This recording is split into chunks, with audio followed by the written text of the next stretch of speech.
तहरीक इंसाफ के काफिलों को रोकने के लिए जहलुम में इंतजामिया और पुलिस ने जीटी रोड के 2 पुल बंद कर दिए हैं। मकामी लोगों के लिए तीसरा पुल खोल दिया गया है। इस हवाले से मजीद बात करेंगे। डॉन न्यूज के नुमाइंदे इलियास सादिक हमारे साथ मौजूद हैं। इलियास, जहलुम में रास्तों की बंदिश से मुतालिक क्या तफसीलात हैं और क्या सूरत हाल देख रहे हैं आप?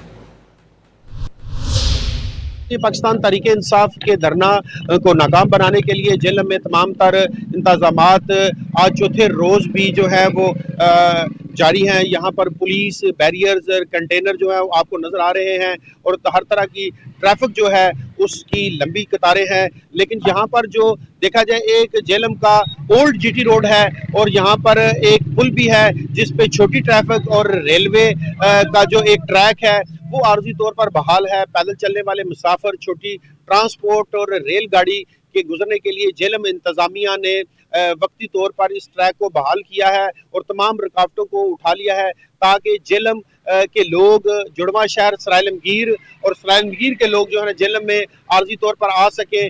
और मोस्टली यहाँ पर जो जेलम और सराइलमगीर के जो लोग हैं वो यहाँ पर ना सिर्फ कारोबार करते हैं बल्कि जेलम में उनकी जॉब्स भी जो है वो मुंसलिक है।